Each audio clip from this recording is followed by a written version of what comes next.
My name is Rachel. I'm 37 and live in Atlanta, Georgia, in a condo my husband Lucas and I share. We both work at Brooks Construction, a huge company started by my father-in-law that makes billions building skyscrapers in suburbs. I never thought I'd be running parts of a big company, but life doesn't always go as planned.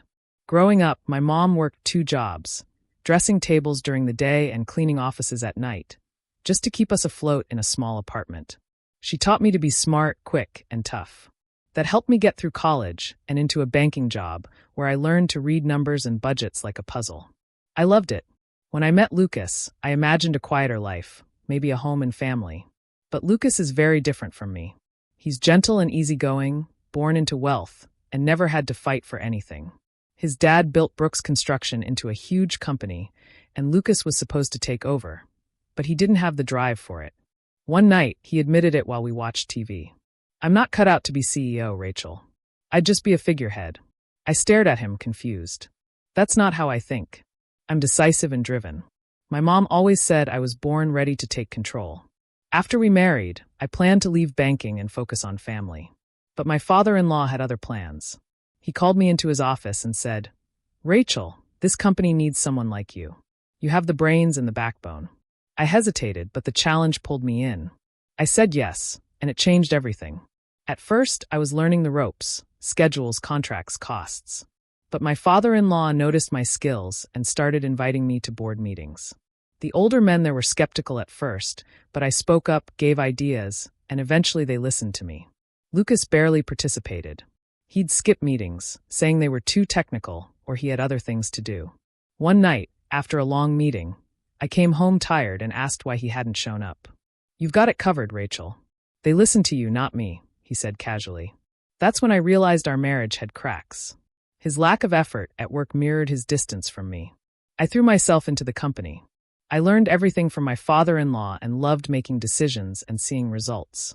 By the time he retired, I was handling major deals, budgets, and growth. Lucas, meanwhile, was almost a ghost. He'd show up in the mornings, then disappear by lunch. I tried to get him involved after his dad stepped down. "Lucas, this is your legacy. Don't you want to help?" He just shrugged. "You're doing fine without me." It hurt. It felt like he was checking out of our marriage too. Conversations became small talk, and I often lay awake wondering how we drifted apart. Then my stepsister Camila entered our lives. She's 3 years older, charismatic, and sharp. She grew up in our blended family, always chasing luxury and success. Her marriage to a lawyer ended badly when she cheated, causing chaos. I was busy with work, so Lucas went to calm things down. He's good at that, keeping peace with his calm presence. Camila called me afterward, full of praise. "Your husband's amazing, Rachel. Handled that guy like it was nothing," she gushed. I barely noticed, too busy with work. But Camila saw Lucas differently. To her, he wasn't just laid back, he was the heir to Brooks Construction, a golden ticket. She didn't know he barely did anything at the company and only had the title because of his dad. Camila has always loved money. Her ex-husband's high salary couldn't keep her loyal, but it was why she married him. Now divorced and struggling with alimony, she was looking again. I didn't notice at first, caught up in meetings and deals. But she started hanging around Lucas, laughing too much at his jokes, texting him about catching up. One evening, I came home exhausted. Lucas was in the living room, his usual grin gone. "Rachel, we need to talk," he said, serious. My stomach sank. He rarely sounded like that. I sat down, bracing myself. "Camila is pregnant," he said, looking at the floor. "It's mine. I want a divorce." The words hit me like a punch. Pregnant? Divorce? My mind raced. Camila, my stepsister, always chasing what wasn't hers. Lucas, my husband, who barely cared about work or us. I wanted to scream, but all I could ask was, "When's she coming to talk?" He mumbled something about her visiting on my next day off. I nodded, numb, already knowing I'd have to face it head-on. The next days felt like fog. I led meetings and signed deals, but his words kept playing in my head. Camila's pregnant. I want a divorce. It wasn't just betrayal. It was ridiculous. Camila, always chasing shiny things, had set her sights on Lucas, thinking he was a big-shot CEO. And Lucas, too weak to say no, let it happen. I felt foolish for not seeing it.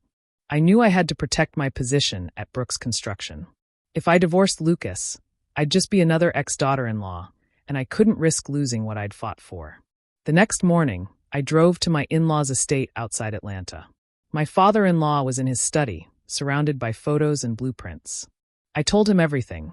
Lucas's affair, Camila's pregnancy, the divorce.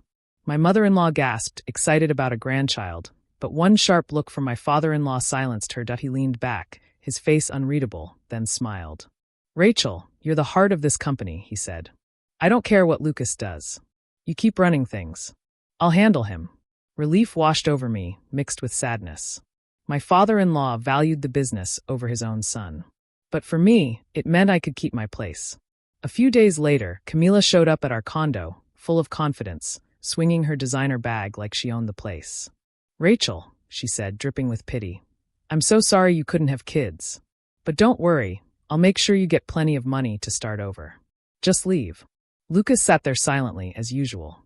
I kept my cool, focusing like I would in a boardroom. "Divorce is fine," I said. "But we'll need lawyers for alimony and property. And Camila, do you really think Lucas is the prize here?" She waved it off. "I know what I want, Rachel. Lucas has everything I need." I bit back a smirk. She thought he was a CEO and heir to billions. She didn't know the condo belonged to the company, or that Lucas's salary barely covered coffee. I let her talk while I planned my next moves. This wasn't just about a broken marriage. It was about protecting what I'd built. The next day, we met for divorce negotiations. I had my lawyer, Mia, who handled tough corporate cases. Camila strutted in like she'd already won. Lucas slouched beside her. I sat calm, heart racing but ready. Camila started, tossing her hair. "Rachel, name your price for alimony. I'll take care of you." Mia slid a document across the table. "Since you're offering, we'll claim alimony from both Lucas and you, Cammy." Camila's jaw dropped. "Me? I'm already paying my ex." I watched her confidence crack. My mom's words rang true. Shortcuts always trip you up. Then came the property talk. "This condo belongs to Brooks Construction. The company decides who stays," Mia said. Lucas blinked. "Wait, I thought it was Dad's," he mumbled. Camila's face went pale. "So we can't live here?" Mia's reply was firm. "You can if the company allows it. But that's up to the acting CEO." I stepped in. "I'm the acting CEO, Camila. Lucas is an advisor. My father-in-law made me president when he retired. The board trusts me to run things." Lucas looked away, embarrassed. Camila's face twisted in disbelief. "You're joking. You let me think he was the boss." He shrugged, that same irritating shrug. Mia asked, "Can Lucas and Camila stay in the condo?" Camila jumped in. "It's company property, so it's free for Lucas, right?" Mia shook her head and slid a rental agreement across the table. The rent was high. Lucas's eyes widened. "My salary can't cover that." Camila looked stunned. She'd thought she was walking into a mansion, but now she faced rent she couldn't afford. I felt a strange mix of pity and triumph. Camila's plan, seducing Lucas and chasing his supposed fortune, had failed. Lucas, who never cared about money or responsibility, was just as lost. I had spent years covering bills and rent while Lucas coasted. Now, with no savings to split, the divorce was clean but harsh. Camila's dreams of a rich life were gone, and Lucas had nothing but his indecision.